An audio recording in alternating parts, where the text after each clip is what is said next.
E como alguns dos nossos convidados estão em várias partes do mundo e, portanto, vamos ter que falar em inglês, a partir de agora voltamos à língua inglesa para o próximo debate. With the pandemic, of course, all the governments, as the companies, has to change as quickly as they can because they have to take care of a nation and at the same time they have to prepare for the new challenge post-pandemic. That's the beginning of our discussion right now, and I'm going to introduce our guests for this segment. Let's start with our keynote speaker, Mr. Xu Wo Chen. Good morning. Let me introduce you to our audience. Mr. Chen is the Government Chief Digital Technology Officer of GovTech from Singapore. Welcome to this conference. Let's hear your thoughts about this subject. I mean, how can governments prepare for the future? They have to take care of a nation, and at the same time, they have to face the same challenge as all the companies. Welcome. Thank you. Okay. Okay, go on. Yeah, can I have my slides, please? Yeah, of course. Yes. Right now, in a minute. Right, thank you. Thank you very much for your time. Good morning, everybody. I represent Singapore. I'm the Government Chief Digital Technology Officer.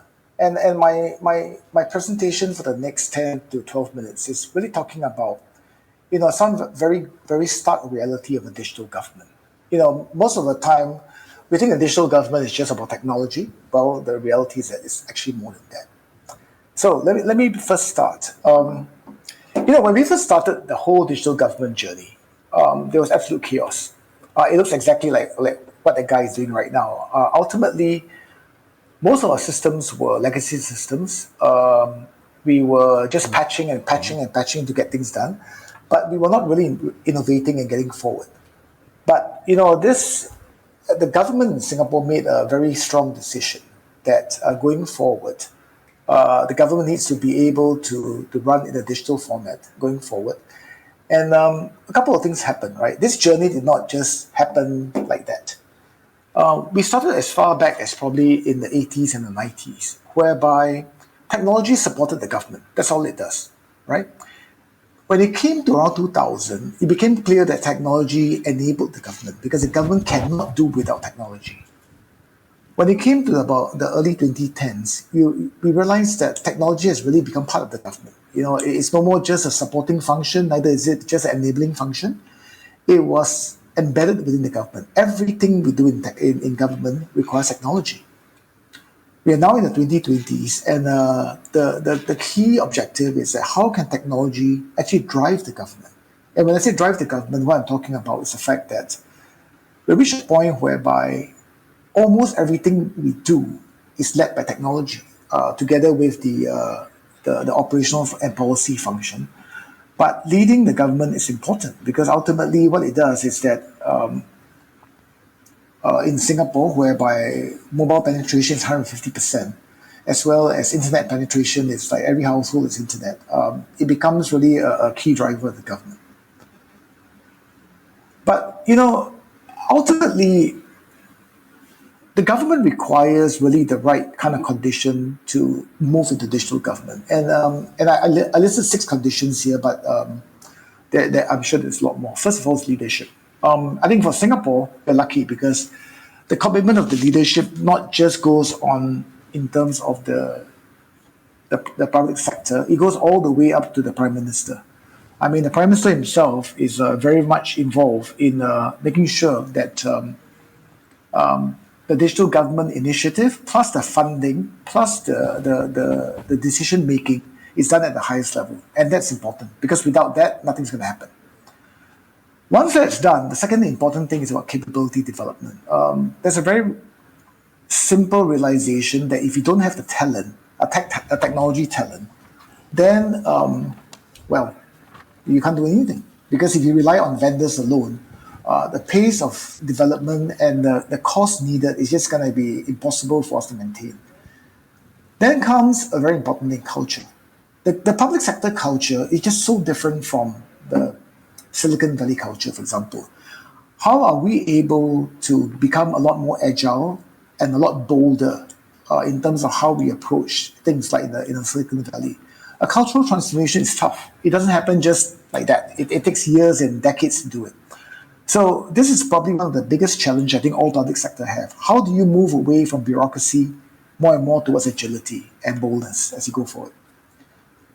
And then something very important happened, urgency. Now, the pandemic was a perfect example. Before the pandemic, every project will take 1 year, 2 years, sometimes even more than that. And all of a sudden, people say, I don't have 2 years. Can we do it in 3 weeks, 1 month? Now, it shows that it can be done. Once there's a very strong sense of urgency, actually the government can pivot itself and be able to move forward and do this quickly, rather than in the past where everything was just a bureaucracy. And then policy and governance, extremely important. The policy and governance framework needs to change dramatically to keep up with the digitalization. And then finally, I think a very important part is what we call building a solid digital infrastructure. And I'll talk a little bit about that in the next couple of slides, actually. Okay, my phone is attempting to reconnect. Okay. Now, one of the things I spoke quite a fair bit about is really about talent, about capabilities. And I called it the rise of the creative class, because all of a sudden, technology people are just not a bunch of factory workers sitting in a room somewhere coding and just doing nothing. We're talking about now all of a sudden we're going to employ a bunch of people who are essentially what we call, craftsmen. People who are creative, people who can do something different. And so you need to start very young, actually, because if you don't start young, it won't happen. So what we have done is that over the years, we created a lot of programs for people to start very young, even in elementary schools and high school. Then the next thing is that how do you hire very good people in the government, building the pipeline of tech talent into the government. And at the same time, by hiring these people in, you also need to build the capabilities, what we call capability centers, whereby they start specializing in everything from literally digital technology to AI to cybersecurity to infrastructure and cloud, etc. Then the next thing is how do you sustain the purpose and interest, right? How do you ensure that there is enough interesting projects and a community to allow them to keep innovating and getting better? And then you must have a career for them. It cannot be just that they come in and then after 3 years they get totally disgruntled and they leave the government, because the career needs to be sustained and to show that actually at the very senior level, some of the top technology people can become critical leaders of the country. Then, of course, innovation culture. How are we able to fund as well as to encourage an innovation culture going forward? And then finally, how do you get the top talent into the place, right? And in Singapore, I mean, I personally myself spend a lot of time going out there and going to the valley, etc., and hiring really top data scientists, top software engineers back to Singapore, and that's very important.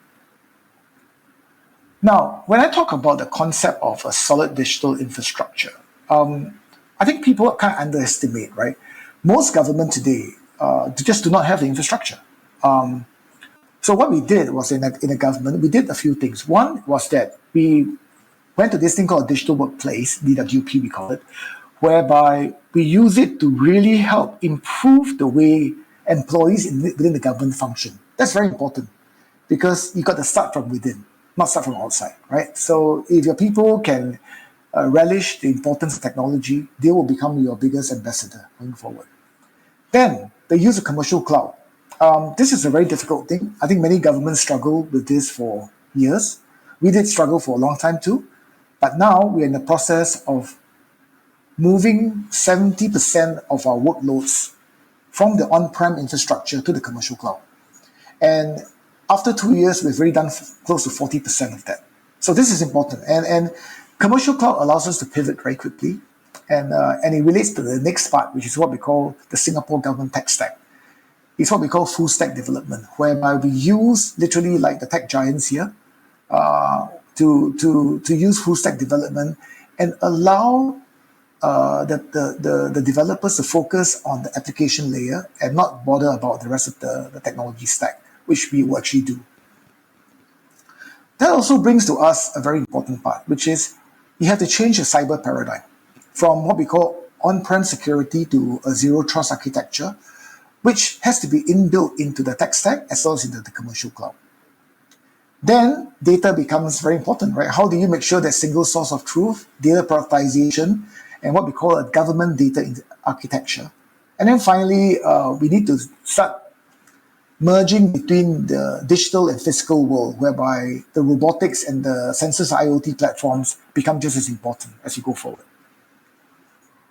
All these leads us to something quite interesting, which is we are more and more moving towards. Hello. So now this brings us to one interesting thing. We are in a process now of what we call owning the customer, right? Whereby, and we use things like what we call moments of life, whereby instead of in the past, whereby every agency approach, inside-out approach, we are taking it the other way around, which is focus on the customer, the citizens, the businesses, the employees, and even international. That's how people would like to deal with us.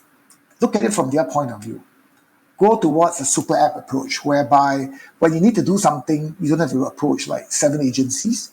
You can actually do it at one place, in one app. And that's going to be very important for us going forward. We've already created what we call Live SG, which is a super app that kind of faces off with the citizens. We got an app called Go Business, which does all the needs of the businesses. And we got a digital workplace that focuses on the employees. And these are all kind of like powered by the infrastructure that I spoke about, leveraging the tech stack as you move forward. Now, one other interesting things that you'll see going forward is that the pandemic has really made life quite different for us. And last year, we were challenged. We were severely challenged to say that now that you guys keep talking about agility, how wonderful the infrastructure is, can you do all these things? Contact tracing, distribution of vaccination, quarantining of people, crowd management. How do you support the communities? All of a sudden, we got like 20 or 30 agencies coming to us, asking us to build things that are, well, in weeks. We built our contact tracing app in, I think, about 8 weeks. We built our so-called safe entry app in about 4 weeks. So now people are not talking about months or years anymore. Everybody wants to get things done in weeks. Why? Because there's urgency. And we are lucky because as a country, we were prepared for it. We had already built the capabilities, we had the policies in place, and we had the platform in place together with the cloud infrastructure. So we were able to roll out many of these things significantly within weeks and 1 or 2 months. And this has really helped Singapore control the pandemic significantly, whereby, contact tracing, we went from like close to 5 days to do a proper contact tracing for each infected individual to now within a day. So that makes a lot of difference. And I wish I had more time to explain more, but that's what we've done. But you know something, all these things cannot be taken for granted. And that's why my presentation is called Scale Up or Ship Out. At every juncture in the digital government development, you will hit an inflection point. And every time you are able to scale the inflection point, you grow, you get better. Your organization grows. People have more faith and credibility that you build, and you go to the next phase, basically. But you know something? You can slip backwards very, very quickly. Like in the pandemic, if we were not able to prove to the rest of the government and the country that all the investment that we have done over the last 6-7 years was actually leading us to a better way of dealing with this, we would have lost all credibility and slide backwards. So let me just finish by one last statement. This is from Jeff Bezos, actually. He says that Jeff Bezos is the CEO of Amazon. I think he's still there. He's going to be out soon. He says that one day Amazon will fail, but our job is to delay it for as long as possible. And that's what the inflection points are all about. Whatever we do, we might fail one day, but the reality is that our job is really to keep mounting the inflection point and doing better at each inflection point so that we can survive for as long as possible. So don't take this for granted. It's a tough job. And I think we are lucky in the sense that we did the right things in the past. Thank you very much. Mr. Chen, thank you so much. And I invited you to be with us because we have two more guests and we are going to talk about a lot of things that you said before. So let me introduce you to the new guests, Mário Campo Largo, Director General of Informatics at the European Union. It's in live feed. Welcome, Mr. Mário Campo Largo. Hello, good morning, bon dia. Bon dia. And here with me, Sofia Marta, Vice President of Accenture Portugal. Welcome. Oh, let's talk about what we hear about the future of government. And Mr. Campo Largo, I'll start with you because European Union, of course, has to be prepared for this new challenge. I'm going to use 2 or 3 words that Mr. Chen used during this presentation: urgency and fight bureaucracy. How European Union is doing that right now in the middle of a pandemic? Thanks very much, Adelino, and thanks very much for Mr. Chen for the very interesting and inspiring presentation. And I obviously identify myself with a lot of what he said. Basically, the big challenge that we have ahead of us is in the skills of the people. As Mr. Chen mentioned very often, the talent of the people is on the digital transformation by changing the processes, by thinking, by having a fluency applied to the government, and finally by finding the right tools and investing. And I think that in your question, how are we addressing basically this? I would say, like most of the international organizations, I mean, we don't have this very much relation with the citizen daily, the life event concept that Mr. Chen mentioned, that the public administration should focus on the important events of a business or of a citizen is not really our main topic because we are as an international organization. But you can see that now with the Conference of the Future of Europe, we are giving a step forward to link directly to here to be able to integrate the views of the citizens. But the challenges that we have are exactly that. I mean, we need to pay attention to the cybersecurity in the digital world, the privacy, and in Europe, as we are champions of the ethical values, of the democratic values, we have to pay particular attention to that aspect. But to be ready is to invest on the skills of our own colleagues and officials in the European Commission, is to make sure that we are able to change the processes, to make sure that they are reconceptualized, they are conceptualized from a digital perspective. They are not just making more easy the implementation of the old process based on the paper metaphors, on the silos in the public organization, but more centered on the citizen, focus on his interests in a constant dialogue with him, or the citizens in general and the businesses, and then moving the regulatory and the environment, the legal environment in the European Union to facilitate this double layer of communication with the local administrations and the European administrations. And that is particularly important when you think about the interoperability of the different public administrations. When one of us goes to a foreign country and we still want to operate in that new market, be it as an enterprise or as a citizen, to be able to go back to his public administrations without a lot of fuss. This means interfacing the local administration that will ensure that all the information that is relevant with the right levels of data protection, the right levels of individual protection, is able to provide the information and the solution that is expected from the citizen or the business.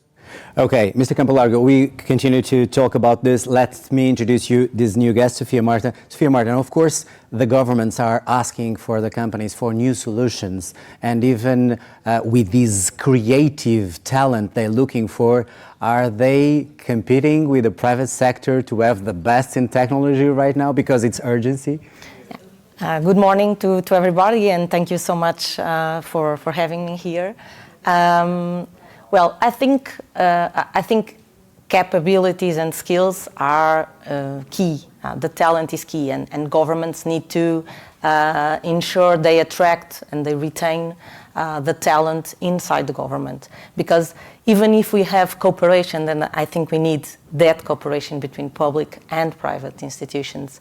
And that is probably, I would say, the only way we can get to where we want.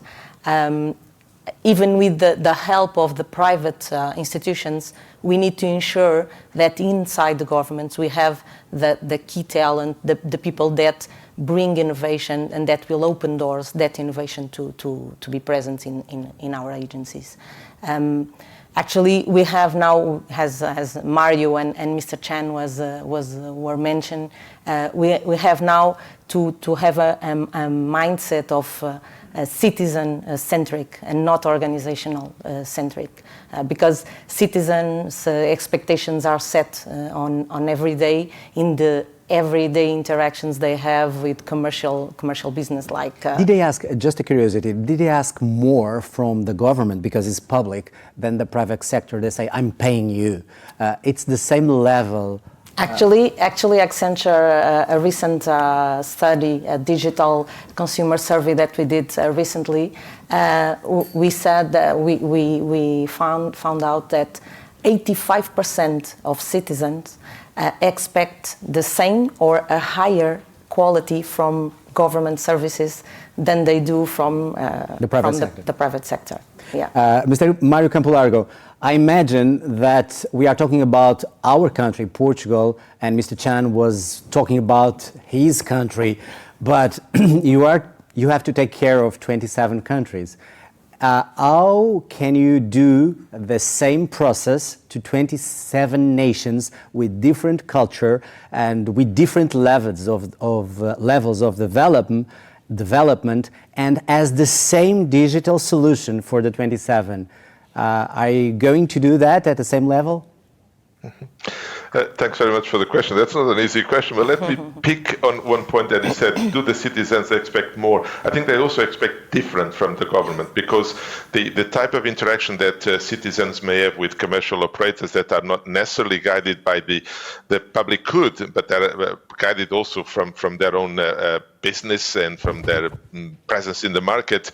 When I interact with Facebook and I give some information away from myself, I don't expect the same treatment probably that I would expect from the government. So this new social contract between the governments and the citizens and the enterprises and the businesses is very important. A social contract that is not anymore based on the old scenarios, but is based on the magnitude of the data that is shared between individuals, businesses, and the public authorities. So there is a different relation, and we have to build it in this digital world.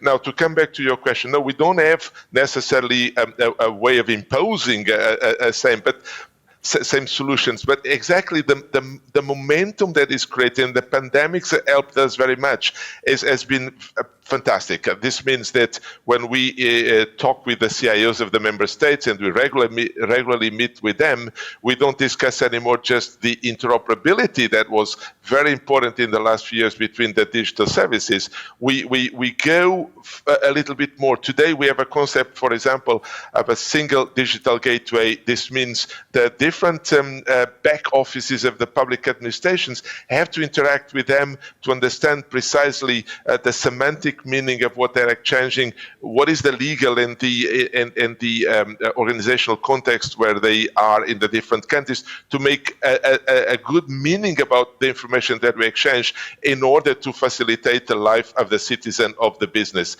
So there is this process of continuous consultation. There is process of probably ensuring that we have more instruments at the European level that will allow us to align.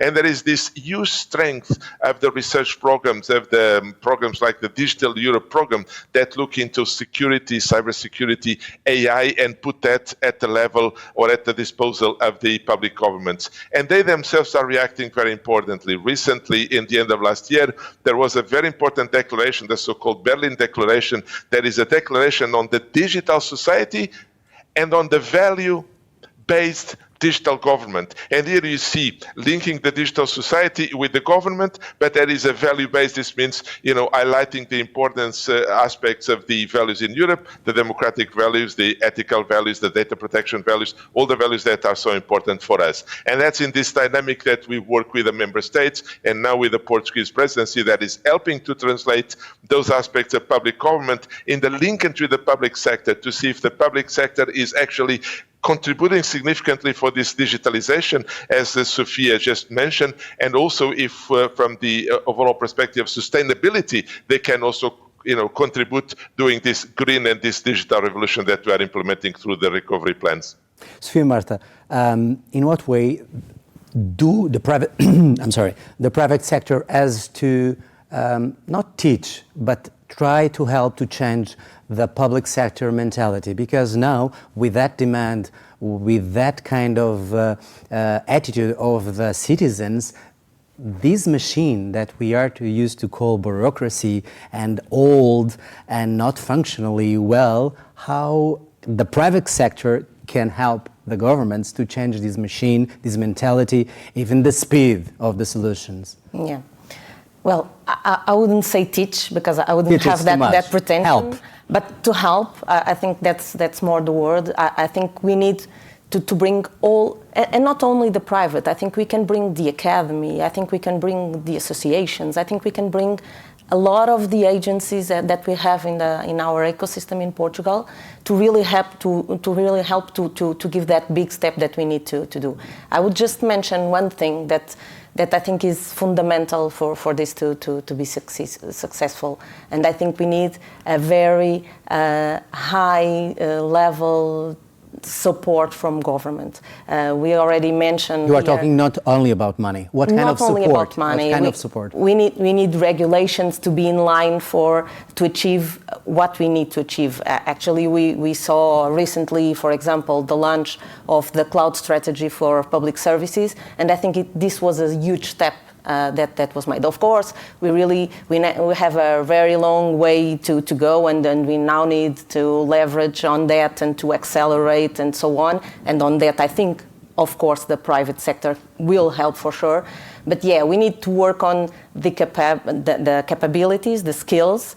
I think the private can bring the time to market, the big tech also, because as Mr. Chan was mentioned, I think they can bring all the platforms that already have the compliance, the regulatory teams already work, the security part, all the continuous innovations that they can give on that kind of solutions, and then the public institutions can build on top of that and bring the value that can be built on top of that platform, and not being so many years working on building the platforms themselves. So I think if we have these corporations, and if you give me just one more minute, I would just would like also to highlight that we need to work to have that solutions available to the citizens and the enterprises, but also work together on the communication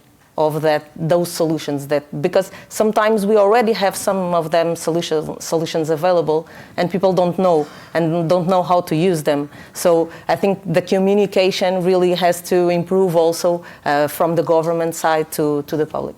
Mr. Chan, we don't have much time right now, but I ask you just a quick answer. We heard people all the time asking for less government. Do you think, because of the pandemic and because of the challenge that we have, that people want now more intervention, more government in their lives? Yeah, I know people talk a lot about less government, but the reality is that what they need or what people want is a more competent government. I think that's really the thing, right? And I think government needs to always re-establish their credibility, and I think our ability to respond to the pandemic well and keep it under control for Singapore was a very important testimony of that. I think, look, all governments are being evaluated and challenged all the time by citizens. And like everybody else, I mean, I came from the private sector. The reality is that every day you got to prove that you're good enough. And if you're not good enough, sooner or later somebody's going to say that, well, we don't need so much government.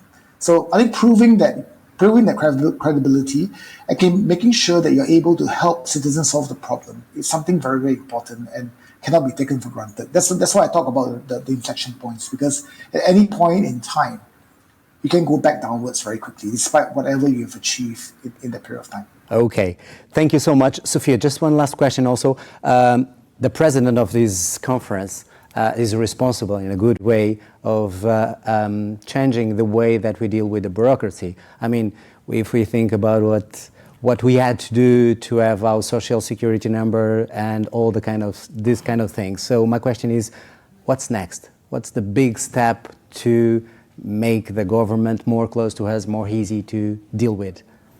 Okay, what's next? So I just want to highlight that we in Portugal are already in a very good position when compared to our other members in the European community. If we are on the 13th position among the 28th of the member states, so on the public services side, and I think we must be proud. That doesn't mean we don't have a very long way to go. So I think the next thing is to accelerate. So I think most of the government areas are already doing some pilots, some testing, some POCs on a lot of these technologies. So if we have the regulation in place, I think we need to accelerate and bring the private sector to help on that acceleration. Mr. Campo Largo, last question, and they asked me to finish this conversation, but be honest, among the 27, what's our position? I mean, Portugal position in the digitalization. I mean, the digital world of the government is better in Portugal or is better in other countries. What's our position right now? I like your introduction, be honest. Be honest, of course. You don't have, because you are talking to me or to the Portuguese audience, right?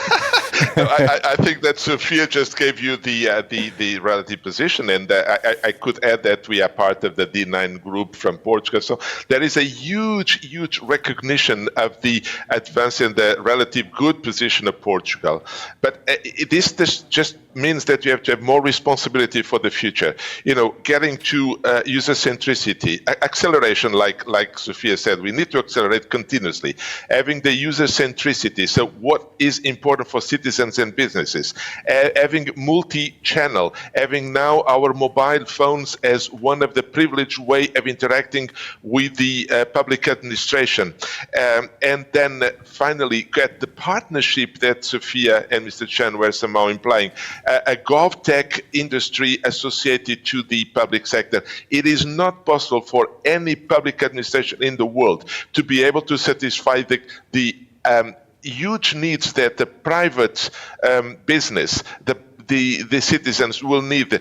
The huge competition with our social life, with an hyper-connected society, will always request more from the public sector. So to have a very important GovTech industry, to bid on the innovators, on the startups that we have so many in Portugal, to help to translate some of the services that are designed by the public administration to the citizens in a more fluent way, to use the open data and link to that, to help to develop this ecosystem is very fundamental to maintain the delivery of the Portuguese administration, to keep it always in a very good position in international terms, and being very honest, that Portugal is a success case on the public administration, yes. Mário Campo Largo, thank you for your honesty, and it was a pleasure. Sophia, thank you so much. Thank Mr. you. Chan, thank you, and thank you all. And we have this looking for the new government. O 5G é uma peça fundamental daquilo que é a indústria 4.0. Eu diria que a tecnologia hoje no Porto de Leixões é o mais importante fator de competitividade de uma infraestrutura como a nossa. E a indústria 4.0 é um framework, se quiser, em que nós definimos o que é o futuro da competitividade das empresas em diversos setores. Estamos a testar a transmissão de vídeo em alta qualidade através de um drone. Isto vai permitir melhorar muito a segurança da operação, mas também na parte ambiental e de recolha, da monitorização da qualidade do ar, o ruído em tempo real. O Porto de Leixões é um porto pequeno à escala europeia, Portanto, tudo que nós fazemos temos que fazer de forma mais rápida, mais segura, com mais eficiência. A tecnologia permite isso, faz com que um conjunto de coisas que até agora não eram possíveis passem a ser possíveis.